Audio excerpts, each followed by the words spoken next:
पर जब तक के काले कानून वापस नहीं होंगे तब तक मैं अन्न दा दाना ग्रहण नहीं करूँगा।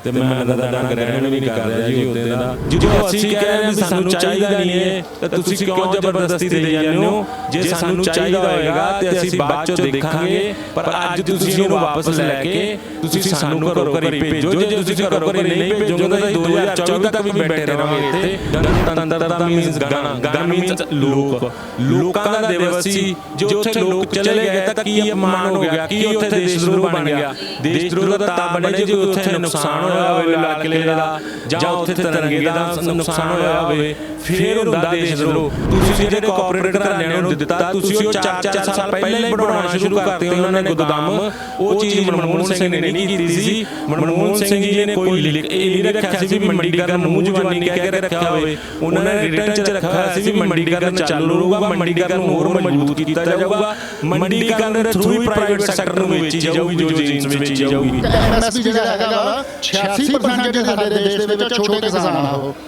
ਉਹਨਾਂ ਨੂੰ ਜਾਗਰਤ ਕਰਨਾ ਪਊਗਾ, ਉਹਨਾਂ ਦੇ ਬੱਚਿਆਂ ਨੂੰ ਵੀ ਐਜੂਕੇਟ ਕਰਨਾ ਪਊਗਾ ਕਿ ਉਹ ਐਮਐਸਪੀ ਦਾ ਖੁੱਲ੍ਹ ਕੇ ਮਤਲਬ ਸਮਝ ਲੈਣ। ਸਾਰਾ ਇੱਥੇ ਕਿਸਾਨ ਜਿਹੜਾ ਬੈਠਾ ਉਹ ਵੀ ਅੰਦੋਲਨਕਾਰੀ ਆ, ਠੀਕ। ਅਸੀਂ ਅੰਦੋਲਨਕਾਰੀ ਆ, ਤੁਸੀਂ ਕੋਆਪਰੇਟ ਘਰਾਣਿਆਂ ਦੇ ਪਿੱਠੂ। ਅਸੀਂ ਪਿੱਠੂ ਨਹੀਂ, ਅਸੀਂ ਆਪਦੀਆਂ ਹੱਕਾਂ ਲਈ ਲੜ ਰਹੇ ਹਾਂ। ਜੇ ਆਪਦੇ ਹੱਕਾਂ ਦੇ ਲੈਣ ਲਈ ਸਾਨੂੰ ਤੁਸੀਂ ਅੰਦੋਲਨਕਾਰੀ ਕਹੋਗੇ ਨਾ ਤਾਂ ਬਹੁਤ ਬਹੁਤ ਸ਼ੁਕਰੀਆ ਤੁਹਾਡਾ ਵੀ ਤੁਸੀਂ ਸਾਨੂੰ ਦੱਸਿਆ ਤਾਂ ਸਹੀ ਵੀ ਅਸੀਂ ਅੰਦੋਲਨਕਾਰੀ ਹਾਂ। ਸਿੱਖ ਚੈਨਲ ਦੇਖ ਰਹੇ ਸਾਰੇ ਹੀ ਦੇਸ਼ ਤੇ ਦੇ ਦਰਸ਼ਕਾਂ ਦਾ ਮੈਂ ਹਰਜੀਤ ਕੌਰ ਸਵਾਗਤ ਕਰਦਾ। ਦਰਸ਼ਕਾਂ, ਲਗਾਤਾਰ ਕਿਸਾਨੀ ਅੰਦੋਲਨ ਦੀ ਪਲ ਪਲ ਦੀ ਅਪਡੇਟ ਤੁਹਾਨੂੰ ਦੇ ਰਿਹਾ, ਜਿੱਥੇ ਅਸੀਂ ਗੱਲ ਕਰਦੇ ਹਾਂ ਕਿ ਸ਼ਹੀਦ ਦਰਸ਼ਨ ਫੇਰੂਮਾਲ ਜੀ ਦੀ ਗੱਲ ਕਰਦੇ ਕਿ ਉਹਨਾਂ ਨੇ ਵੀ ਬੜਾ ਲੰਮਾ ਸਮਾਂ ਸੰਘਰਸ਼ ਕੀਤਾ ਤੇ ਉਹਨਾਂ ਦੇ ਹੀ ਕਰਤਾ ਧਰਤਾ ਕਹਿ ਸਕਦੇ ਹਾਂ, ਉਹਨਾਂ ਦੇ ਹੀ ਲੀਹ ਤੇ ਚੱਲਣ ਵਾਲੇ ਇੱਕ ਆਗੂ ਮਹੰਤ ਜਸਵੀਰ ਸਿੰਘ ਜੀ, ਜਿਹੜੇ ਕਿ ਆਲ ਇੰਡੀਆ ਪ੍ਰੈਜ਼ੀਡੈਂਟ ਨੇ।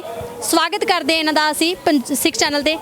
ਵਾਹਿਗੁਰੂ ਜੀ ਕਾ ਖਾਲਸਾ ਜੀ, ਵਾਹਿਗੁਰੂ ਜੀ ਕੀ ਫਤਿਹ। ਜਸਵੀਰ ਸਿੰਘ ਜੀ, ਗੱਲ ਕਰਦੇ ਆ ਕਿ ਤੁਸੀਂ ਬੜੇ ਲੰਮੇ ਸਮੇਂ ਤੋਂ ਭੁੱਖ ਹੜਤਾਲ ਰੱਖੀ ਹੋਈ ਸੀ, ਤਾਂ ਕਿੰਨਾ ਸਮਾਂ ਤੁਹਾਡੀ ਭੁੱਖ ਹੜਤਾਲ ਚੱਲੀ ਤੇ ਕਿੰਨਾ ਨੇ ਤੁਹਾਡੀ ਭੁੱਖ ਹੜਤਾਲ? ਮੇਰੀ 47 ਦਿਨ ਮਰਨ ਵਰਤ ਚੱਲਿਆ ਸੀ ਜੀ। ਸਭ ਤੋਂ ਪਹਿਲਾਂ ਮੈਨੂੰ ਅਨੰਤ ਸ਼੍ਰੀ ਵਿਭੂਸ਼ਿਤ ਜੋਤੀ ਸ਼ਾਵਨ ਦਵਾਰਕਾ ਸ਼ਾਰਦਾ ਪੀਠਾਧੀਸ਼ਵਰ ਜਗਤ ਗੁਰੂ ਸ਼ੰਕਰਾਚਾਰੀਆ ਸਵਾਮੀ ਸਰੂਪਾਨੰਦ ਜੀ ਦੀ ਫੋਨ ਆਈ ਜੀ।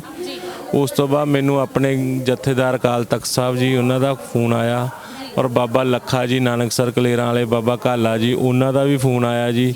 ਤੇ ਹੋਰ ਵੀ ਆਪਣੇ ਜੋ ਇੱਥੇ ਸਾਧੂ ਸੰਤ ਨੇ ਉਹਨਾਂ ਦਾ, ਔਰ ਜਿਹੜੇ ਨਿਹੰਗ ਸਿੰਘ ਨੇ ਬਾਬਾ ਚੜਤ ਸਿੰਘ ਜੀ ਇਹ ਵੀ ਆਏ ਨਾਲ। ਮੇਰੇ ਉੱਦੇ ਆਪਣਾ ਜਥੇਬੰਦੀਆਂ 5 ਜਥੇਬੰਦੀਆਂ ਦੇ ਆਗੂ ਸਾਹਿਬਾਨ, ਜਿਨ੍ਹਾਂ 'ਚੋਂ ਹਰਿੰਦਰ ਸਿੰਘ ਜੀ ਲੱਖੋਵਾਲ ਤੇ ਨਾਲ ਉਹਨਾਂ ਦੇ ਆਪਣਾ ਸੀਗਾ ਬੂਟਾ ਸਿੰਘ ਜੀ ਬ੍ਰਹਮ ਕੇ, ਤੇ ਆਪਣਾ ਹੋਰ ਕਈ ਆਗੂ ਸੀ ਜਿਨ੍ਹਾਂ ਨੇ ਆ ਕੇ ਮੇਰਾ ਇੱਥੇ ਜਥੇਬੰਦੀਆਂ ਨੇ ਵਰਤ ਖਿਲਾਇਆ ਸੀ। ਤੇ ਸਾਧੂ ਸੰਤਾਂ ਨੇ ਮੈਨੂੰ ਇਹ ਆਦੇਸ਼ ਦਿੱਤਾ ਸੀ ਵੀ ਤੁਸੀਂ ਹੁਣੇ ਮਰਨ ਵਰਤ ਖੋਲ੍ਹੋ। ਮੈਂ 47ਵੇਂ ਦਿਨ ਪੂਰਾ ਹੋਣ ਤੋਂ ਬਾਅਦ 48ਵੇਂ ਦਿਨ ਆਪਣਾ ਮਰਨ ਵਰਤ ਖੋਲ੍ਹਤਾ ਸੀ ਜੀ। ਉੱਦਾਂ ਦਾ ਮੈਂ ਹਜੇ ਤੱਕ ਲਿਕਵਿਡ ਦੇ ਉੱਪਰ ਹੀ ਹਾਂ ਜੀ। ਮੈਂ ਕੁਝ ਖਾ ਨਹੀਂ ਰਿਹਾ, ਬਸ ਦੁੱਧ ਦੱਧ ਵਗੈਰਾ ਲੈ ਰਿਹਾ ਜਾਂ ਨਿੰਬੂ ਪਾਣੀ ਜਾਂ ਜੂਸ ਵਗੈਰਾ ਲੈ ਰਿਹਾ ਗਾ। ਹਜੇ ਤੱਕ ਮੈਂ ਕੁਝ ਖਾਣਾ ਨਹੀਂ ਗ੍ਰਹਿਣ ਕੀਤਾ ਗਾ, ਕਿਉਂਕਿ ਮੈਨੂੰ ਥੋੜ੍ਹਾ ਜਿਹਾ, ਮੈਂ ਜਦੋਂ ਵਰਤ ਤੁਰਵਾਇਆ ਸੀ ਉਦੋਂ ਵੀ ਮੈਂ ਜਥੇਬੰਦੀਆਂ ਨੂੰ ਬੇਨਤੀ ਕੀਤੀ ਸੀਗੀ ਵੀ ਮੈਂ ਆਪਣੇ ਜੋ ਸਾਡੇ ਬਜ਼ੁਰਗ ਦਰਸ਼ਨ ਸਿੰਘ ਫੇਰੂਮਾਨ ਜੀ ਨੇ ਬਲੀਦਾਨ ਦਿੱਤਾ, ਮੇਰੇ ਫਾਦਰ ਸਾਹਿਬ ਮਹੰਤ ਸੇਵਾਦਾਰ ਸਿੰਘ ਜੀ ਨੇ ਜੋ ਆਪਣਾ ਦੇਸ਼ ਲਈ ਕੁਰਬਾਨੀਆਂ ਦਿੱਤੀਆਂ, ਉਹਨਾਂ 'ਤੇ ਮੈਂ ਚੱਲਦਾ ਹੋਇਆ ਮੈਨੂੰ ਇਹ ਆਪਣਾ ਤੁਸੀਂ ਜੋ ਮੈਨੂੰ ਫੋਰਸ ਕਰ ਰਹੇ ਹੋ, ਤੁਹਾਡੀ ਜੋ ਇਹ ਬੇਨਤੀ ਹੈ ਮੈਂ ਉਹਨੂੰ ਮੰਨ ਲੈਣਾ। ਪਰ ਜਦ ਤੱਕ ਇਹ ਕਾਲੇ ਕਾਨੂੰਨ ਵਾਪਸ ਨਹੀਂ ਹੋਣਗੇ ਤਦ ਤੱਕ ਮੈਂ ਅੰਨ ਦਾ ਦਾਣਾ ਗ੍ਰਹਿਣ ਨਹੀਂ ਕਰੂੰਗਾ। ਤੇ ਮੈਂ ਅੰਨ ਦਾ ਦਾਣਾ ਗ੍ਰਹਿਣ ਵੀ ਨਹੀਂ ਕਰ ਰਿਹਾ ਜੀ ਉੱਦਾਂ ਦਾ। ਹੁਣ ਮੈਂ ਸਿਰਫ ਔਰ ਸਿਰਫ ਲਿਕੁਇਡ ਦੇ ਉੱਤੇ ਜਿਵੇਂ ਦੁੱਧ ਹੋ ਗਿਆ, ਜੂਸ ਹੋ ਗਿਆ, ਇਹ ਚੀਜ਼ਾਂ ਲੈ ਰਿਹਾ ਜੀ। ਕੀ ਵਜ੍ਹਾ ਬਣ ਗਈ ਕਿ ਤੁਸੀਂ ਮਰਨ ਵਰਤ ਤੱਕ ਚਲੇ ਗਏ? ਕਿਉਂਕਿ ਸੰਘਰਸ਼ ਤਾਂ ਆਲਰੇਡੀ ਚੱਲ ਰਿਹਾ ਸੀਗਾ, ਸੰਘਰਸ਼ ਕਰਕੇ ਵੀ ਇਹ ਲੜਾਈ ਲੜ ਸਕਦੇ ਆ, ਹੈ ਨਾ, ਜਾਂ ਆਪਾਂ ਕਹਿ ਸਕਦੇ ਕਿ ਕੇਂਦਰ ਸਰਕਾਰ ਤੱਕ ਆਪਣੀ ਆਵਾਜ਼ ਆਓ ਪਹੁੰਚਾ ਸਕਦੇ। ਇਹਦਾ ਮੈਂ ਤੁਹਾਨੂੰ ਦੱਸਿਆ ਜੀ, ਪਹਿਲਾਂ ਮੈਂ ਆਪਣਾ ਆਈਡਲ ਦਰਸ਼ਨ ਸਿੰਘ ਫੇਰੂਮਾਨ ਜੀ ਨੂੰ ਮੰਨਦਾ, ਜਿਨ੍ਹਾਂ ਨੇ ਪੰਜਾਬ ਦੇ ਲਈ 74 ਦਿਨ ਦਾ ਮਰਨ ਵਰਤ ਰੱਖ ਕੇ ਆਪਦਾ ਬਲੀਦਾਨ ਦਿੱਤਾ। ਤੇ ਉਸ ਤੋਂ ਬਾਅਦ ਮੇਰੇ ਫਾਦਰ ਸਾਹਿਬ ਮਹੰਤ ਸੇਵਾਦਾਰ ਸਿੰਘ ਜੀ ਨੇ 44 ਦਿਨ ਦਾ ਮਰਨ ਵਰਤ ਰੱਖਿਆ। ਇਹ ਸਾਡੀ ਪਰੰਪਰਾ ਰਹੀ ਹੈ ਜੀ ਵੀ ਜਦੋਂ ਦੇਸ਼ ਦੇ ਉੱਤੇ, ਦੇਸ਼ ਦੀ ਜਨਤਾ ਦੇ ਉੱਤੇ ਕੋਈ ਵੀ ਸੰਕਟ ਆਉਂਦਾ ਗਾ, ਸਰਕਾਰਾਂ ਕੰਨਿਓ ਕੋਈ ਜ਼ੁਲਮ ਕੀਤੇ ਜਾਂਦੇ ਨੇ, ਕਈ ਤਰ੍ਹਾਂ ਦੀਆਂ ਲੜਾਈਆਂ ਲੜੀਆਂ ਜਾਂਦੀਆਂ ਹੁੰਦੀਆਂ। ਜਿਵੇਂ ਸਰਦਾਰ ਸ਼ਹੀਦ ਆਜਮ ਭਗਤ ਸਿੰਘ ਜੀ ਨੇ ਲੜਾਈ ਲੜੀ ਤੇ ਗਾਂਧੀ ਜੀ ਨੇ ਵੀ ਲੜਾਈ ਲੜੀ। ਸ਼ਹੀਦ ਆਜਮ ਭਗਤ ਸਿੰਘ ਜੀ ਨੇ ਵੀ ਆਪਦਾ ਮਰਨ ਵਰਤ ਜੇਲ੍ਹ ਦੇ ਵਿੱਚ ਰੱਖਿਆ। ਗਾਂਧੀ ਜੀ ਨੇ ਆਪਣਾ ਡੰਡੀ ਮਾਰਚ ਕੀਤੇ, ਸੰਘਰਸ਼ ਕੀਤੇ, ਆਪਣੇ ਵਰਤ ਰੱਖੇ। ਉਹਨਾਂ ਦੀ ਲੜਾਈ ਤੇ ਦੋਨਾਂ ਦੀ ਕਈ ਅੱਗੇ ਫਰੰਟ 'ਚ ਹੋ ਕੇ ਲੜਾਈਆਂ ਲੜਦੇ ਆ, ਕਈ ਸ਼ਾਂਤਮਈ ਤਰੀਕੇ ਨਾਲ ਆਪਦਾ ਬਲੀਦਾਨ ਲੜਦੇ ਆ। ਮੈਂ ਆਪਦਾ ਸ਼ਾਂਤਮਈ ਨੂੰ ਚੁਣਿਆ ਕਿਉਂਕਿ ਅੱਜ ਦਾ ਜੋ ਸਮਾਂ ਸ਼ਾਂਤਮਈ ਰਹਿ ਕੇ ਲੜਨ ਦਾ ਸਮਾਂ, ਕਿਉਂਕਿ ਸਰਕਾਰ ਤਾਂ ਇਹ ਚਾਹ ਹੀ ਰਹੀ ਆ ਵੀ ਇਹ ਜੋ 26 ਜਨਵਰੀ ਨੂੰ ਹੋਇਆ ਤੁਹਾਨੂੰ ਪਤਾ, ਉਸ ਤਰ੍ਹਾਂ ਦੇ ਇਨਸੀਡੈਂਟ ਕਰਾਉਣ ਨੂੰ ਸਰਕਾਰ ਤਾਂ ਪਹਿਲਾਂ ਹੀ ਚਾਹ ਰਹੀ ਆ ਵੀ ਇਹ ਕੁਛ ਨਾ ਕੁਛ ਇਸ ਤਰ੍ਹਾਂ ਦੇ ਕਰਨ ਜਿਹੜਾ ਅਸੀਂ ਇਹਨਾਂ ਨੂੰ ਇੱਥੋਂ ਖੰਡੇਰੀਏ। ਉਸ ਲਈ ਮੈਂ ਆਪਦਾ ਜੋ ਸਾਡੇ ਬਲੀਦਾਨ ਦਿੱਤੇ ਵੱਡਿਆਂ ਨੇ ਉਸ ਚੀਜ਼ ਨੂੰ ਅੱਗੇ ਵਧਾਉਂਦੇ ਹੋਏ ਮੈਂ ਆਪਦਾ ਸ਼ਾਂਤਮਈ ਤਰੀਕੇ ਨਾਲ ਚੁਣਿਆ ਸੀਗਾ ਵੀ ਮੈਂ ਸ਼ਹੀਦ ਹੋ ਜਾਊਂਗਾ ਜਾਂ ਤਾਂ ਤੇ ਜਾਂ ਫਿਰ ਮੈਂ ਕਾਲੇ ਕਾਨੂੰਨ ਵਾਪਸ ਕਰਾ ਕੇ ਜਾਊਂਗਾ। ਇਸੇ ਕਰਕੇ ਮੈਂ ਮਰਨ ਵਰਤ ਦਾ ਰੋਡ ਲਈ ਤੇ ਚੱਲਿਆ ਸੀ ਵੀ ਮਰਨ ਵਰਤ ਇੱਕ ਸ਼ਾਂਤਮਈ ਤਰੀਕੇ ਨਾਲ ਆ। ਇੱਕ ਮੈਂ ਆਪਦੇ ਆਪ ਨੂੰ ਕਰ ਰਿਹਾ, ਨਾ ਮੈਂ ਕਿਸੇ ਹੋਰ ਜਨਤਾ ਨੂੰ ਕੋਈ ਉਹਦੇ ਵਿੱਚ ਲਿਆ ਰਿਹਾ, ਨਾ ਮੈਂ ਕਿਸੇ ਜਨਤਾ ਦੇ ਦੇਸ਼ ਦੀ ਜਨਤਾ ਨੂੰ ਕਹਿ ਰਿਹਾ ਗਾ। ਮੈਂ ਆਪਣੀ ਜ਼ਿੰਦਗੀ ਨਾਲ ਕਰ ਰਿਹਾ ਗਾ, ਜਿਹਦੇ ਨਾਲ ਮੇਰੀ ਜੇ ਜ਼ਿੰਦਗੀ ਨਾਲ ਇਹ ਕਾਲੇ ਕਾਨੂੰਨ ਵਾਪਸ ਹੋ ਜਾਣ ਤਾਂ ਮੈਂ ਇਹ ਸਮਝੂੰਗਾ ਵੀ ਮੈਂ ਖੁਦ ਬਹੁਤ ਕਿਸਮਤ ਵਾਲਾਂਗਾ। ਮੇਰੀ ਸ਼ਹੀਦੀ ਤੋਂ ਬਾਅਦ ਜੇ ਕਾਲੇ ਕਾਨੂੰਨ ਵਾਪਸ ਹੁੰਦੇ ਆ ਤੇ ਜੀ ਉਸ ਲਈ ਮੈਂ ਚੁਣਿਆ ਸੀਗਾ ਰਾਹ ਜੀ, ਤੇ ਰਾਹ ਮੇਰਾ ਹੁਣ ਅੱਗੇ ਵੀ ਜਾਰੀ ਰਹੇਗਾ ਜੇ ਸਰਕਾਰਾਂ ਨਹੀਂ ਮੰਨਣਗੀਆਂ ਤਾਂ। ਹੁਣ ਮੈਂ ਪੁੱਛਣਾ ਚਾਹਾਂਗਾ ਮੋਦੀ ਜੀ ਨੂੰ, ਜੋ ਮੋਦੀ ਜੀ ਕਹਿ ਰਹੇ ਨੇ ਵੀ ਹਾਂਜੀ ਇਹ ਜੋ ਅੰਦੋਲਨ ਹੈ ਅੰਦੋਲਨ ਨੂੰ ਮੈਂ ਵਾਪਸ ਨਹੀਂ ਲਊਂਗਾ, ਤੇ ਸ਼ਾਸਤਰੀ ਜੀ ਦੇ ਸਮੇਂ ਵੀ ਇਸ ਤਰ੍ਹਾਂ ਹੀ ਹੋਇਆ ਸੀ। ਉਦੋਂ ਵੀ ਇਹ ਕਮਿਊਨਿਸਟਾਂ ਨੇ ਆ ਕੇ ਵਿਰੋਧ ਕੀਤਾ ਸੀ ਵੀ ਇਹ ਤਾਂ ਅਮਰੀਕਾ ਦੀ ਚਾਲ ਆ, ਇਹ ਉਹਦੀ ਚਾਲ ਆ।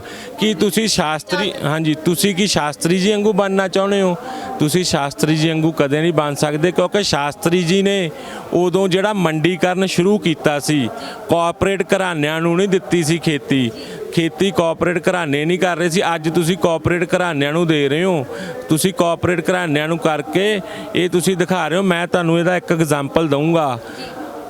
ਉਸ ਸਮੇਂ ਤੇ ਕਣਕ ਹੁੰਦੀ ਸੀ 11 ਰੁਪਏ ਕਿਲੋ ਤੇ ਨਮਕ ਹੁੰਦਾ ਸੀ 4 ਰੁਪਏ ਕਿਲੋ, ਤੇ ਅੱਜ ਕਣਕ ਹੈਗੀ ਆ 19 ਰੁਪਏ ਕਿਲੋ ਤੇ ਨਮਕ ਹੈਗਾ 20 ਰੁਪਏ ਕਿਲੋ। ਇਹ ਦੱਸੋ ਜੀ ਕੋਆਪਰੇਟ ਘਰਾਣੇ ਇਹਦੇ 'ਚ ਅਮੀਰ ਹੋ ਰਿਹਾ ਕਿ ਕਿਸਾਨ ਅਮੀਰ ਹੋ ਰਿਹਾ ਗਾ? ਕਣਕ ਦਾ ਰੇਟ ਤਾਂ ਵਧਿਆ 8 ਰੁਪਏ ਤੇ ਨਮਕ ਦਾ ਰੇਟ ਵੱਧ ਗਿਆ ਗਾ ਉਦੋਂ ਤੋਂ ਲੈ ਕੇ ਅੱਜ ਤੱਕ 12 ਰੁਪਏ, 12 ਦਾ ਵੀ 16 ਰੁਪਏ 16 ਰੁਪਏ ਕਣਕ ਦਾ ਨਮਕ ਦਾ ਰੇਟ ਵੱਧ ਗਿਆ। ਇਸੇ ਤਰ੍ਹਾਂ ਖੇਤੀ ਦਾ ਹੋਏਗਾ ਵੀ ਕੋਆਪਰੇਟ ਘਰਾਣੇ ਆਪਦਾ ਡੰਪ ਕਰੀ ਜਾਣਗੇ, ਸਟੋਰ ਕਰੀ ਜਾਣਗੇ, ਪਰ ਕਿਸਾਨ ਦਿਨ ਬਾ ਦਿਨ ਗਰੀਬ ਹੁੰਦਾ ਜਾਊਗਾ। ਕਿਸਾਨ ਦਿਨ ਬਾ ਦਿਨ ਗਰੀਬ ਹੁੰਦਾ ਆਤਮ ਹੱਤਿਆ ਤਾਂ ਪਹਿਲਾਂ ਕਰ ਰਿਹਾ, ਬਿਲਕੁਲ ਖਤਮ ਹੋ ਜਾਊਗਾ। ਜਦੋਂ ਕਿਸਾਨੀ ਨਹੀਂ ਬਚੇਗੀ ਤੇ ਪੈਦਾਵਾਰ ਕਿੱਥੋਂ ਆਏਗੀ? ਜਦੋਂ ਪੈਦਾਵਾਰ ਹੀ ਨਹੀਂ ਆਏਗੀ ਤੇ ਖਾਏਗਾ ਕੌਣ? ਖਾਣ ਲਈ ਨਹੀਂ ਹੋਏਗਾ, ਦੇਸ਼ ਭੁੱਖਾ ਮਰੇਗਾ। ਤੁਸੀਂ ਇਹ ਆਪਣਾ ਜੋ ਆਪਦੇ ਆਪ ਨੂੰ ਸ਼ਾਸਤਰੀ ਜੀ ਬਣਨਾ ਚਾਹੁੰਦੇ ਹੋ ਨਾ, ਤੇ ਜੋ ਅੱਜ ਤੁਸੀਂ ਟੈਗੋਰ ਬਣੇ ਹੋਏ ਹੋ ਉਹ ਚੀਜ਼ਾਂ ਨੂੰ ਛੱਡ ਦਿਓ। ਤੁਸੀਂ ਜਦੋਂ ਅਸੀਂ ਕਹਿ ਰਹੇ ਹਾਂ ਵੀ ਸਾਨੂੰ ਚਾਹੀਦਾ ਨਹੀਂ ਇਹ, ਤਾਂ ਤੁਸੀਂ ਕਿਉਂ ਜ਼ਬਰਦਸਤੀ ਦੇਈ ਜਾਂਦੇ ਹੋ? ਜੇ ਸਾਨੂੰ ਚਾਹੀਦਾ ਹੋਏਗਾ ਤੇ ਅਸੀਂ ਬਾਅਦ 'ਚੋਂ ਦੇਖਾਂਗੇ, ਪਰ ਅੱਜ ਤੁਸੀਂ ਇਹਨੂੰ ਵਾਪਸ ਲੈ ਕੇ ਤੁਸੀਂ ਸਾਨੂੰ ਘਰੋਂ ਘਰੀ ਭੇਜੋ। ਜੇ ਤੁਸੀਂ ਘਰੋਂ ਘਰੀ ਨਹੀਂ ਭੇਜੋਗੇ ਤਾਂ ਅਸੀਂ 2024 ਤੱਕ ਵੀ ਬੈਠੇ ਰਵਾਂਗੇ ਇੱਥੇ, ਪਰ ਅਸੀਂ ਵਾਪਸ ਜਾਣ ਵਾਲੇ ਨਹੀਂ।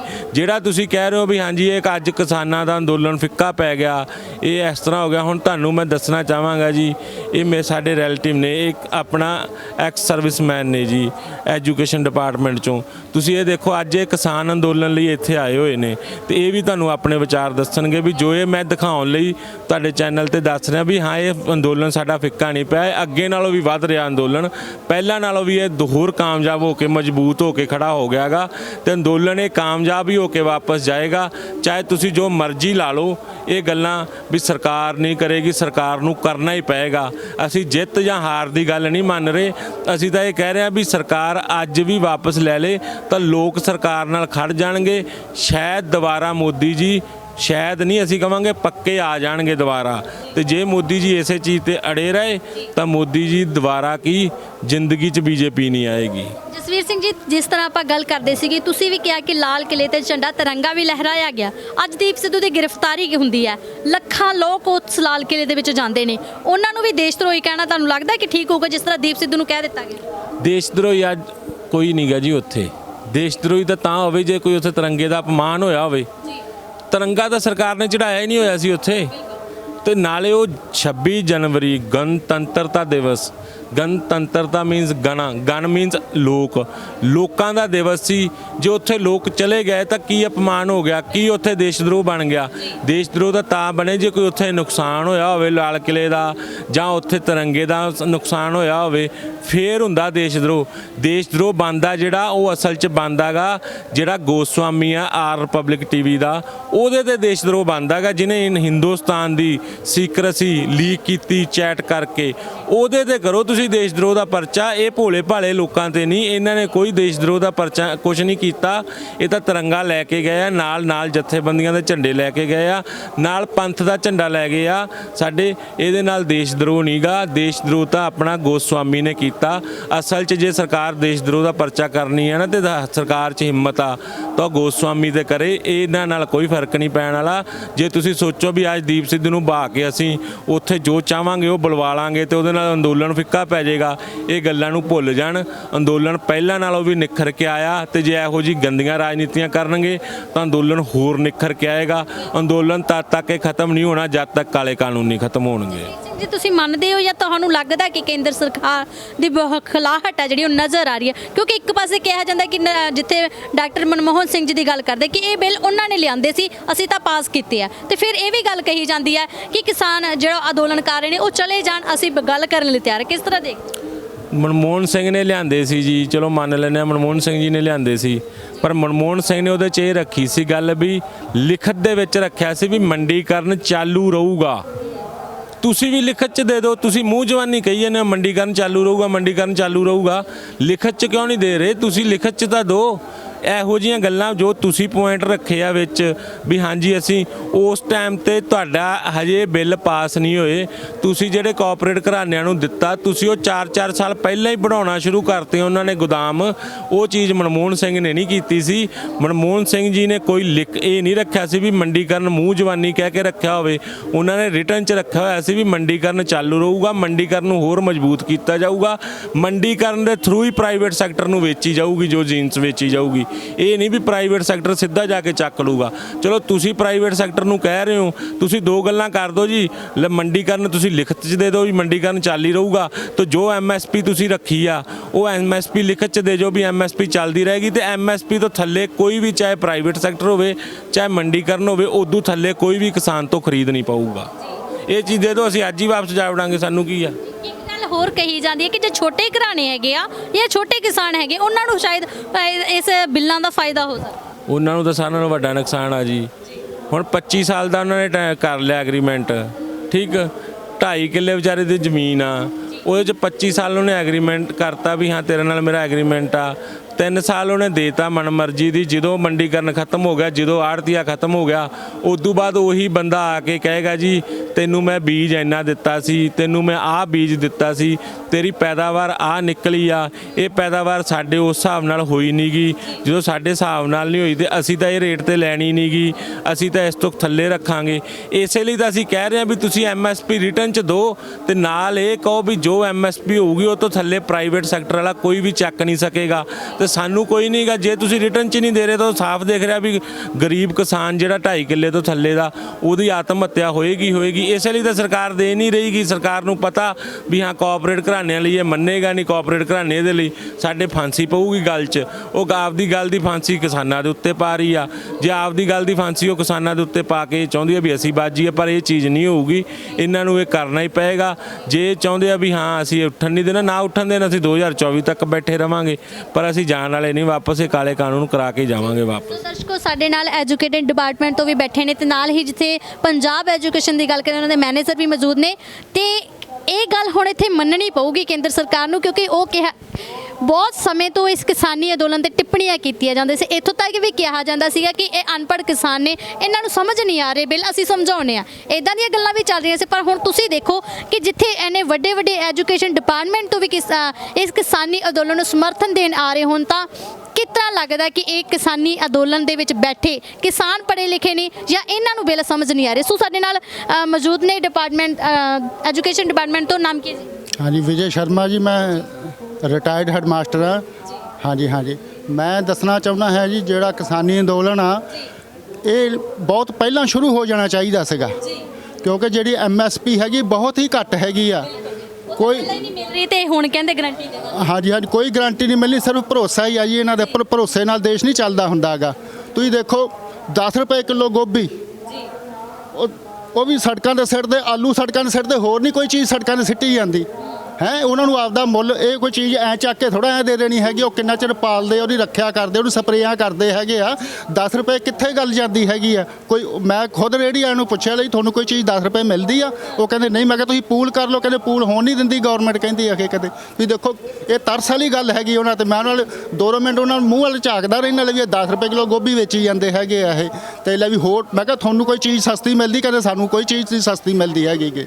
ਇਸ ਕਰਕੇ ਨਾ ਮੈਂ ਲੈ ਵੀ ਇੱਕ MSP ਜਿਹੜਾ ਹੈਗਾ ਵਾ 86% ਜਿਹੜੇ ਸਾਡੇ ਦੇਸ਼ ਦੇ ਵਿੱਚ ਆ ਛੋਟੇ ਕਿਸਾਨ ਆ, ਉਹਨਾਂ ਨੂੰ ਵੀ ਜਾਗਰਤ ਕਰਨਾ ਪਊਗਾ। ਉਹਨਾਂ ਦੇ ਬੱਚਿਆਂ ਨੂੰ ਵੀ ਐਜੂਕੇਟ ਕਰਨਾ ਪਊਗਾ ਕਿ ਉਹ MSP ਦਾ ਖੁੱਲ੍ਹ ਕੇ ਮਤਲਬ ਸਮਝ ਲੈਣ। ਪਿਛਲੇ ਸਮੇਂ ਦੇ ਵਿੱਚ ਸਰਕਾਰ ਨੇ ਕਿਹਾ ਸੀਗਾ ਤੁਸੀਂ ਫਸਲਾਂ ਦਾ ਬਦਲੀਕਰਨ ਕਰੋ, ਸੂਰਜਮੁਖੀ ਬੀਜੋ। ਕਿਸਾਨਾਂ ਨੇ ਉਹ ਗੱਲ ਨੂੰ ਮੰਨਿਆ, ਪਰ ਉਹਦਾ ਮੰਡੀਕਰਨ ਨਹੀਂ ਹੋਇਆ। ਉਸ ਕਿਸਾਨ ਫਿਰ ਬੰਦ ਕਰ ਗਏ ਉਹ। ਸਰਕਾਰ ਭਰੋਸੇ ਕਰਦੀ, ਚੀਜ਼ ਲੈਂਦੀ ਕੋਈ ਨਹੀਂ, ਮੰਡੀਕਰਨ ਨਹੀਂ ਹੈ ਉਸ ਦਾ ਕਿਤੇ ਹੈਗਾ। ਇਸ ਕਰਕੇ ਆਪਾਂ ਨੂੰ ਇੱਕ ਐਜੂਕੇਸ਼ਨ ਦੇ ਨਾਤੇ ਮੈਂ ਸੰਦੇਸ਼ ਦੇਣਾ ਚਾਹੁੰਦਾ ਲਈ ਸਾਰੇ ਜਿਹੜੇ ਛੋਟੇ ਬੱਚੇ ਹੈਗੇ ਆ ਉਹਨਾਂ ਨੂੰ ਵੀ MSP ਦਾ, ਜਾਂ ਛੋਟੇ ਕਿਸਾਨਾਂ ਵਾ ਇਹਨਾਂ ਨੂੰ ਵੀ ਬਹੁਤ ਚੰਗੀ ਤਰ੍ਹਾਂ MSP ਬਾਰੇ ਜਾਣਕਾਰੀ ਹੋਣੀ ਚਾਹੀਦੀ ਹੈਗੀ। ਕੇਂਦਰ ਸਰਕਾਰ ਇਹ ਬਿੱਲਾਂ ਨੂੰ ਲਾਗੂ ਕਰਕੇ ਦਬਾਅ ਪਾਉਣਾ ਚਾਹੁੰਦੀ ਜਾਂ ਕਾਰਪੋਰੇਟ ਘਰਾਣਿਆਂ ਨੂੰ ਫਾਇਦਾ ਪਹੁੰਚਾਉਣਾ ਚਾਹੁੰਦੀ ਹੈ, ਪਰ ਤੁਸੀਂ ਕਿਸ ਤਰ੍ਹਾਂ ਦੇਖਦੇ ਸੀ ਅੰਦੋਲਨ ਦੇ ਨਾਲ ਕੋਈ ਵੱਡਾ ਬਦਲਾਅ ਆ ਜਿਹੜਾ ਉਹ ਆਇਆ? ਵੱਡਾ ਬਦਲਾਅ ਆਉਣਾ ਚਾਹੀਦਾ ਹੈਗਾ ਜੀ। ਇਹ ਵੱਡਾ ਬਦਲਾਅ ਆਉਣਾ ਚਾਹੀਦਾ, ਆਊਗਾ ਵੀ। ਕਿਉਂਕਿ ਜਦੋਂ ਬਹੁਤ ਵੱਡੀ ਕਾਇਮ ਹੋਈ, ਜਦੋਂ ਇਹ 2.5 ਸਟੇਟਾਂ ਦੱਸਦੇ ਆ, ਕੋਈ 2.5 ਸਟੇਟਾਂ ਨਹੀਂ ਹੋ। ਜਦੋਂ ਹੌਲੀ ਹੌਲੀ ਹੋਰ ਸੂਬੇ ਨਾਲ ਹੋ ਗਏ, ਇਹ ਜਨ ਅੰਦੋਲਨ ਪੂਰਾ ਬਣ ਜਾਣਾ ਹੈਗਾ। ਉਸ ਵੇਲੇ ਸਰਕਾਰ ਨੂੰ ਭੱਜਣਾ ਪੈ ਜਾਣਾ ਹੈਗਾ, ਉਸ ਨੂੰ ਇਹ ਕਾਨੂੰਨ ਮੰਨਣੇ ਹੀ ਪੈਣੇ ਹੈਗੇ। ਇਸ ਦੇ ਕਰਕੇ ਹਾਂਜੀ ਦੇਖਦੇ ਹੋ ਕਿ ਭੁੱਖਮਰੀ ਤਾਂ ਪਹਿਲਾਂ ਹੀ ਸਾਡੇ ਦੇਸ਼ ਦੇ ਵਿੱਚ ਬਹੁਤ ਹੈਗੀ, ਪਰ ਅੱਜ ਵੀ ਭੁੱਖ ਦੇ ਨਾਂ ਤੇ ਵਪਾਰ ਕੀਤਾ ਜਾ ਰਿਹਾ। ਹਾਂਜੀ, ਬਹੁਤ ਵਪਾਰ ਕਰਦੇ ਹੈਗੇ ਭੁੱਖਮਰੀ। ਅੰਕੜਿਆਂ 'ਚ ਗੱਲ ਕੁਛ ਹੋਰ ਆ। ਤੁਸੀਂ ਐਕਚੁਅਲੀ ਪਿੰਡਾਂ 'ਚ, ਮੇਰੀ ਸਾਰੀ ਸਰਵਿਸ ਪਿੰਡਾਂ ਦੇ ਵਿੱਚ ਰਹੀ ਆ। ਗਰੀਬੀ ਕੀ ਆ, ਭੁੱਖਮਰੀ ਕੀ ਆ, ਉੱਥੇ ਜਾ ਕੇ ਪਤਾ ਲੱਗਦਾ ਹੈਗਾ। ਇਹ ਸਿਰਫ AC ਕਮਰਿਆਂ ਦੇ ਵਿੱਚ ਬੈਠ ਕੇ ਉੱਪਰਲੇ ਲੈਵਲ ਨੂੰ ਵੇਖਦੇ, ਥੱਲੇ ਗਰੀਬ ਜਨਤਾ ਨੂੰ ਕੋਈ ਨਹੀਂ ਵੇਖਦਾ ਪਿਆ ਹੈਗਾ। ਥੱਲੇ ਇਹਨਾਂ ਨੂੰ ਜ਼ਮੀਨੀ ਹਕੀਕਤਾਂ ਦੇਖਣੀਆਂ ਚਾਹੀਦੀਆਂ ਹਨ, ਫਿਰ ਪਤਾ ਲੱਗਦਾ। ਬੜੇ ਜਿੱਥੇ ਅਸੀਂ ਗੱਲ ਕਰਦੇ ਕਿ ਜਦੋਂ ਬਹੁਤ ਗਰੀਬੀ ਦੇ ਤਬਕੇ ਦੇ ਲੋਕ ਹੁੰਦੇ, ਉਹਨਾਂ ਨੂੰ ਤਾਂ ਕੰਧਾਂ ਕਰਕੇ ਲੁਕਾ ਦਿੱਤੇ ਜਾਂਦੇ ਨੇ। ਜਿਸ ਤਰ੍ਹਾਂ ਟਰੰਪ ਨੇ ਫੇਰਾ ਪਾਇਆ ਸੀ ਤਾਂ ਉਦੋਂ ਇੱਕ ਕੰਧ ਕਰਕੇ ਉਹ ਗਰੀਬ ਜਨਤਾ ਨੂੰ ਲੁਕਾ ਦਿੱਤਾ ਗਿਆ ਸੀ। ਹਾਂਜੀ, ਉਸ ਟਾਈਮ ਮੈਂ ਉੱਥੇ ਦਿੱਲੀ ਸੀਗਾ। ਮੈਂ ਦੇਖਿਆ ਹੈਗਾ ਜਿਹੜੀ ਚੰਗੀਆਂ, ਜਿਹੜੀਆਂ ਮਾੜੀਆਂ ਬਸਤੀਆਂ, ਉਹ ਕੰਧ ਦੇ, ਮੈਂ ਆਪ ਉਸ ਸਮੇਂ ਉੱਥੇ ਸੀਗਾ। ਲੈ ਵੀ ਉਹਨਾਂ ਨੂੰ, ਲੈ ਵੀ ਮੈਂ ਕਿਹਾ ਇਹ ਕਾਹਤੋਂ ਕੰਧ ਕੀਤੀਆਂ ਵੀ ਹੈਗੀਆਂ? ਉਹ ਕਹਿੰਦੇ ਲਈ ਟਰੰਪ ਦੀ ਨਿਗਾਹ ਨਾ ਪੈ ਜਾਵੇ। ਕਰਾਂ ਇਸੇ ਤਰ੍ਹਾਂ ਅਹਿਮਦਾਬਾਦ ਦੇ ਵਿੱਚ ਵੀ ਕੀਤਾ ਹੋਇਆ ਸੀਗਾ। ਇਹ ਗੱਲਾਂ ਲੁਕਾਉਣ ਨਾਲ ਨਹੀਂ ਹੁੰਦੀਆਂ, ਜੋ ਸੱਚਾਈ ਹੈ ਉਹ ਸਾਹਮਣੇ ਆਉਣੀ ਹੈਗੀ ਆ ਜੀ। ਇਸ ਕਰਕੇ ਹਾਂ, ਕਿਸ ਤਰ੍ਹਾਂ ਦੇਖਦੇ ਹੋ ਕਿ ਜੇ ਅਸੀਂ ਆਪਾਂ ਗੱਲ ਕਰਦੇ ਹਾਂ ਕਿ ਇੱਕ ਪਾਸੇ ਤਾਂ ਕਿਸਾਨੀ ਅੰਦੋਲਨ ਲਗਾਤਾਰ ਜਾਰੀ ਹੈਗਾ, ਪੀਸਫੁਲੀ ਤਾਂ ਨਾ ਪ੍ਰੋਟੈਸਟ ਕਰ ਰਹੇ ਨੇ, ਪਰ ਉੱਥੇ ਹੀ ਕੇਂਦਰ ਸਰਕਾਰ ਵੱਲੋਂ ਸੁਰੱਖਿਆ ਵਧਾਈ ਜਾਂਦੀ, ਬੈਰੀਗੇਟਿੰਗ ਲਾ ਕੇ ਕਿੱਲ ਗਾੜ ਦਿੱਤੇ ਜਾਂਦੇ ਨੇ। ਕਿਸ ਤਰ੍ਹਾਂ ਦੇਖਦੇ ਹੋ ਕਿ ਡਰਾਅ ਧਮਕਾਉਣ ਦੀ ਕੋਸ਼ਿਸ਼ ਕੀਤੀ ਸਰਕਾਰ ਦੀ ਨੀਤੀ ਹੈ ਦਬਕਾਉਣ ਦੀ, ਡਰਾਉਣ ਦੀ, ਧਮਕਾਉਣ ਦੀ। ਪਰ ਮੈਂ ਇੱਥੇ ਯਕੀਨ ਨਾਲ ਕਹਿੰਦਾ, ਲੋਕੀ 100% ਕਹਿੰਦੇ, ਮੈਂ 1000% ਕਹਿੰਦਾ। ਲੈ ਵੀ ਇਹ ਕਿਸਾਨ ਜਾਣ ਵਾਲੇ ਨਹੀਂ, ਇਹ ਚੰਗੀ ਤਰ੍ਹਾਂ ਦਿਮਾਗ 'ਚੋਂ ਵਾਸ਼ ਕਰ ਦੇਣ, ਡਿਲੀਟ ਕਰ ਦੇਣ। ਇਹ ਕਿਸਾਨ ਜਾਣ ਵਾਲੇ ਮਰਨੋਂ ਮਰ ਜਾਣਗੇ, ਪਰ ਜਾਣਗੇ ਨਹੀਂ। ਕੋਈ ਅਣਸੁਖਾਵੀ ਘਟਨਾ ਵਾਪਰ ਜੇ, ਜਾਂ ਕੋਈ ਗੈਬੀ ਤਾਕਤ ਜਾਂ ਕੋਈ ਹੋਰ ਕੋਈ ਸ਼ਕਤੀ ਆ ਜਾਵੇ, ਤਾਂ ਉਹ ਕਹਿ ਨਹੀਂ ਸਕਦੇ, ਉਂਝ ਨਹੀਂ ਜਾ ਸਕਦੇ। ਮੈਂ 1000% ਲਿਖ ਕੇ ਦੇਣ ਨੂੰ ਤਿਆਰ ਹੈਗਾ। ਹਾਂਜੀ, ਬਹੁਤ ਧੰਨਵਾਦ ਜੀ ਤੁਹਾਡਾ। ਸੋ ਸਾਡੇ ਨਾਲ ਮੈਨੇਜਰ ਵੀ ਮੌਜੂਦ ਆ, ਆਪਾਂ ਉਹਨਾਂ ਨਾਲ ਵੀ ਜ਼ਰੂਰ ਗੱਲ ਕਰਾਂਗੇ। ਸਤਿ ਸ਼੍ਰੀ ਅਕਾਲ। ਸਤਿ ਸ਼੍ਰੀ ਅਕਾਲ ਜੀ। ਤੁਸੀਂ ਕਿੱਥੋਂ ਆਏ? ਮੈਂ ਮੰਗਤ ਰਾਮ ਸ਼ਰਮਾ, ਵਾਈਸ ਪ੍ਰਧਾਨ ਬ੍ਰਾਹਮਣ ਸਭਾ ਮੋਗਾ ਜੀ। ਮੋਗੇ ਤੋਂ ਆਇਆ ਜੀ ਮੈਂ। ਤੁਹਾਨੂੰ ਕੀ ਲੱਗਦਾ ਕਿ ਇਹ ਕਿਸਾਨੀ ਅੰਦੋਲਨ ਦੇ ਵਿੱਚ ਕੋਈ ਗੁੰਮਰਾਹ ਕੀਤੇ ਹੋਏ ਕਿਸਾਨ ਬੈਠੇ ਹੋਏ ਨੇ? ਕਿਉਂਕਿ ਲਗਾਤਾਰ ਇਹੀ ਗੱਲਾਂ ਕੀਤੀਆਂ ਜਾਂਦੀਆਂ ਨੇ, ਕਦੇ ਵੱਖਵਾਦੀ ਦੱਸਿਆ ਜਾਂਦਾ ਸੀ ਤੇ ਹੁਣ ਕਿਹਾ ਜਾਂਦਾ ਕਿ ਕਿਸਾਨ ਨਹੀਂ ਹੈਗੇ, ਇਹ ਤਾਂ ਗੁੰਮਰਾਹ ਕੀਤੇ। ਨਹੀਂ ਭੈਣ ਜੀ, ਦੇਖੋ ਹਰ ਇੱਕ ਬੰਦੇ ਜਦੋਂ ਕਿਸੇ ਦੇ ਘਰੇ ਅੱਗ ਲੱਗੀ ਉਹਨੂੰ ਪਤਾ ਲੱਗਦਾ ਹੁੰਦਾ ਕੀ ਚੀਜ਼ ਹੈ ਕੀ ਨਹੀਂ ਹੈਗੀ। ਇਹ ਐਕਚੁਅਲੀ ਮੋਦੀ ਸਾਹਿਬ ਨੇ ਜਿਹੜੇ ਕਾਲੇ ਕਾਨੂੰਨ ਲਿਆਂਦੇ ਆ ਉਹ ਬਹੁਤ ਗਲਤ ਕੀਤਾ। ਇਸ ਕਰਕੇ ਲੋਕ ਆਪਦਾ ਹੱਕ ਲੈਣ ਦੀ ਖਾਤਰ ਇੱਥੇ ਇਕੱਠੇ ਹੋ ਕੇ ਬੈਠੇ ਹੋਏ ਆ। ਤੁਹਾਨੂੰ ਲੱਗਦਾ ਕਿ ਇਹ ਜੋ ਲੋਕ ਹੈ, ਇਹ ਲੋਕ ਕਿਹਾ ਜਾਂਦਾ ਸੀ ਕਿ ਲੋਕਤੰਤਰ ਦੀ ਸਰਕਾਰ ਹੁੰਦੀ ਆ, ਪਰ ਅੱਜ 8 ਸਾਲਾਂ ਤੋਂ ਬਾਅਦ ਜੇ ਮੋਦੀ ਬੋਲੇ ਨੇ ਤੇ ਇਹੀ ਬੋਲੇ ਨੇ ਕਿ ਅਸੀਂ ਤਾਂ ਇਹ ਬਿੱਲ ਮਤਲਬ ਕਿ ਪਾਸ ਹੀ ਕੀਤੇ ਨੇ। ਤਾਂ ਡਾਕਟਰ ਮਨਮੋਹਨ ਸਿੰਘ ਜੀ ਨੇ, ਜੇ ਉਸ ਤੋਂ ਪਹਿਲਾਂ ਗੱਲ ਕਰੀਏ ਤਾਂ ਉਹਨਾਂ ਨੇ ਇਹ ਵੀ ਗੱਲ ਕਹੀ ਹੈਗੀ ਆ ਕਿ ਜਿਹੜੇ ਟਵੀਟ ਕਰਦੇ ਨੇ ਉਹ ਤਾਂ ਦੇਸ਼ ਧਰੋਹੀ ਹੈਗੇ ਆ, ਉਹ ਤਾਂ ਖਾਲਿਸਤਾਨ ਨਾਲ ਜੁੜੇ ਹੋਏ ਨੇ। ਇਹ ਵੀ ਗੱਲ ਕਹੀ ਜਾਂਦੀ ਕਿ ਉਹ ਪਾਕਿਸਤਾਨ ਨਾਲ ਦਾ ਲਿੰਕ ਹੈਗੇ। ਕਿਸ ਤਰ੍ਹਾਂ ਦੇ? ਦੇਖੋ ਜਿੱਦਾਂ ਇਹ ਕਹਿ ਰਹੇ ਬਿੱਲ ਜਿਹੜੇ ਹੈ ਮਨਮੋਹਨ ਸਿੰਘ ਨੇ ਪਾਸ ਕੀਤੇ ਆ, ਜੇ ਮਨਮੋਹਨ ਸਿੰਘ ਨੇ ਪਾਸ ਕੀਤੇ ਉਦੋਂ ਲਾਗੂ ਵੀ ਕਰ ਸਕਦਾ ਜੀ, ਕਿਉਂਕਿ ਮਨਮੋਹਨ ਸਿੰਘ ਨੂੰ ਇਹ ਪਤਾ ਸੀਗਾ ਕਿ ਜਾ ਕੇ ਰੌਲਾ ਪੈਣਾ ਹੈਗਾ। ਇਸ ਕਰਕੇ ਉਹਨੇ ਕਾਨੂੰਨ ਉਦੋਂ ਮਤਲਬ ਕਿ ਦਬਾ ਕੇ ਰੱਖੇ ਜੀ, ਉਹਨਾਂ ਲਾਗੂ ਨਹੀਂ ਕੀਤੇ। ਜੇ ਕਰਨਾ ਚਾਹੁੰਦੇ, ਜੇ ਉਹ ਪਾਸ ਕਰ ਸਕਦੇ ਉਹ ਲਾਗੂ ਵੀ ਕਰ ਸਕਦੇ ਸੀ। ਇਸ ਕਰਕੇ ਉਹਨਾਂ ਲਾਗੂ ਨਹੀਂ ਕੀਤੇ, ਕਿਉਂਕਿ ਉਹਨਾਂ ਨੂੰ ਪਤਾ ਕਿਸਾਨੀ ਜਿਹੜੀ ਮਰ ਜੂਗੀ, ਜਿਹੜੇ ਗਰੀਬ 2.5 ਕਿੱਲੇ ਤੋਂ ਥੱਲੇ ਕਿਸਾਨ ਆ ਉਹਨਾਂ ਦੇ ਬਿਲਕੁਲ ਖਤਮ ਹੋ ਜਾਣਗੇ। ਬਹੁਤ ਬਹੁਤ ਧੰਨਵਾਦ ਤੁਹਾਡਾ। ਸੋ ਜਾਂਦੇ ਜਾਂਦੇ ਕੋਈ ਮੈਸੇਜ ਦੇਣਾ ਚਾਹੁੰਦੇ ਹੋ? ਮੈਂ ਲੋਕਾਂ ਨੂੰ ਇਹ ਮੈਸੇਜ ਦੇਣਾ ਚਾਹੀਦਾ ਕਿ ਸਾਨੂੰ ਰਲ ਮਿਲ ਕੇ ਪਿਆਰ ਦੇ ਨਾਲ ਐਜੀਟੇਸ਼ਨ ਕਰਨਾ ਚਾਹੀਦਾ। ਸਾਨੂੰ ਕਿਸੇ ਕੋਈ ਅਣਸੁਖਾਵੀ ਘਟਨਾ ਨਹੀਂ ਕਰਨੀ ਚਾਹੀਦੀ ਜਿਹਦੇ ਨਾਲ ਸਾਡਾ ਜਿਹੜਾ ਅੰਦੋਲਨ ਬਦਨਾਮ ਹੋਵੇ। ਸੋ ਜਸਵੀਰ ਸਿੰਘ ਜੀ, ਤੁਸੀਂ ਕੀ ਮੈਸੇਜ ਦੇਣਾ ਚਾਹੋਗੇ ਜਾਂਦੇ ਜਾਂਦੇ? ਮੈਂ ਇਹੀ ਕਹੂੰਗਾ ਜੀ, ਕੱਲ ਇਹਨਾਂ ਨੇ ਕਿਹਾ ਸੀ ਅੰਦੋਲਨਕਾਰੀ, ਕੁਛ ਅੰਦੋਲਨਕਾਰੀ ਆ ਜੋ ਨਵਾਂ ਨਾਮ ਉੱਭਰ ਕੇ ਇਹਨਾਂ ਨੇ ਦਿੱਤਾ, ਅੰਦੋਲਨਕਾਰੀ ਆਪਦੇ ਲਈ ਕਰ ਰਹੇ ਨੇ। ਚਲੋ ਮੋਦੀ ਜੀ ਨੇ ਸਮਝਿਆ ਤਾਂ ਸਹੀ ਅੰਦੋਲਨਕਾਰੀ ਕੁਛ, ਜੋ ਅੰਦੋਲਨਕਾਰੀ ਆ ਉਹ ਅੰਦੋਲਨ ਖੜਾ ਕਿਸ ਲਈ ਕਰਦਾ, ਜਦੋਂ ਤੁਹਾਡੇ ਵਰਗੀਆਂ ਸਰਕਾਰਾਂ ਕੋਈ ਅਤਿਆਚਾਰ ਕਰਦੀਆਂ ਲੋਕਾਂ ਦੇ ਉੱਤੇ, ਲੋਕਾਂ ਦੀਆਂ ਜੋ ਮੰਗਾਂ ਉਹਨਾਂ ਨੂੰ ਮੰਨਦੀਆਂ ਨਹੀਂ ਗੀਆਂ, ਕੋਆਪਰੇਟ ਘਰਾਣਿਆਂ ਦੇ ਜੇਬਾਂ ਭਰਨ ਵਾਲੀਆਂ ਗੱਲਾਂ ਕਰਦੀਆਂ। ਮੈਂ ਵੀ ਉਹਦੇ 'ਚ ਕਹੂੰਗਾ ਜੀ, ਮੈਂ ਵੀ ਅੰਦੋਲਨਕਾਰੀ ਹਾਂ, ਠੀਕ। ਸਾਰਾ ਇੱਥੇ ਕਿਸਾਨ ਜਿਹੜਾ ਬੈਠਾ ਉਹ ਵੀ ਅੰਦੋਲਨਕਾਰੀ ਆ, ਠੀਕ। ਅਸੀਂ ਅੰਦੋਲਨਕਾਰੀ ਹਾਂ, ਤੁਸੀਂ ਕੋਆਪਰੇਟ ਘਰਾਣਿਆਂ ਦੇ ਪਿੱਠੂ ਹੋ, ਅਸੀਂ ਪਿੱਠੂ ਨਹੀਂ ਗਏ। ਅਸੀਂ ਆਪਦੀਆਂ ਹੱਕਾਂ ਲਈ ਲੜ ਰਹੇ ਹਾਂ। ਜੇ ਆਪਦੇ ਹੱਕਾਂ ਦੇ ਲੈਣ ਲਈ ਸਾਨੂੰ ਤੁਸੀਂ ਅੰਦੋਲਨਕਾਰੀ ਕਹੋਗੇ ਨਾ, ਤਾਂ ਬਹੁਤ ਬਹੁਤ ਸ਼ੁਕਰੀਆ ਤੁਹਾਡਾ ਵੀ ਤੁਸੀਂ ਸਾਨੂੰ ਦੱਸਿਆ ਤਾਂ ਸਹੀ ਵੀ ਅਸੀਂ ਅੰਦੋਲਨਕਾਰੀ ਹਾਂ, ਤੁਹਾਡੇ ਵਾਂਗੂ ਅਸੀਂ ਜੇਬ ਭਰਨ ਵਾਲੇ ਬੰਦੇ ਨਹੀਂ ਗੇ। ਦਰਸ਼ਕੋ, ਇਹ ਸਨ ਮਹੰਤ ਜਸਵੀਰ ਸਿੰਘ ਜੀ, ਜਿਹੜੇ ਕਿ ਲਗਾਤਾਰ ਇਸ ਕਿਸਾਨੀ ਅੰਦੋਲਨ ਦੇ ਵਿੱਚ ਭੁੱਖ ਹੜਤਾਲ ਦੇ ਜ਼ਰੀਏ ਕੇਂਦਰ ਸਰਕਾਰ ਤੱਕ ਆਪਣੀ ਆਵਾਜ਼ ਨੂੰ ਪਹੁੰਚਾਉਣਾ ਚਾਹੁੰਦੇ ਸੀ। ਪਰ ਤੁਸੀਂ ਦੇਖੋ ਕਿ ਨਾਲ ਹੀ ਐਜੂਕੇਸ਼ਨ ਡਿਪਾਰਟਮੈਂਟ ਤੋਂ ਵੀ ਵੱਧ ਚੜ ਕੇ ਕਿਸਾਨੀ ਅੰਦੋਲਨ 'ਚ ਸਮਰਥਨ ਦੇਣ ਲਈ ਆਏ ਨੇ। ਸੋ ਬਣੇ ਰਹੋ ਸਿੱਖ ਚੈਨਲ ਦੇ ਨਾਲ, ਲਗਾਤਾਰ ਤੁਹਾਨੂੰ ਕਿਸਾਨੀ ਅੰਦੋਲਨ ਦੀ ਅਪਡੇਟ ਦਿੰਦੇ ਰਹਾਂਗੇ। ਤਦ ਤੱਕ ਲਈ ਇਜਾਜ਼ਤ ਦਿਓ। ਵਾਹਿਗੁਰੂ ਜੀ ਕਾ ਖਾਲਸਾ, ਵਾਹਿਗੁਰੂ ਜੀ ਕੀ ਫਤਿਹ।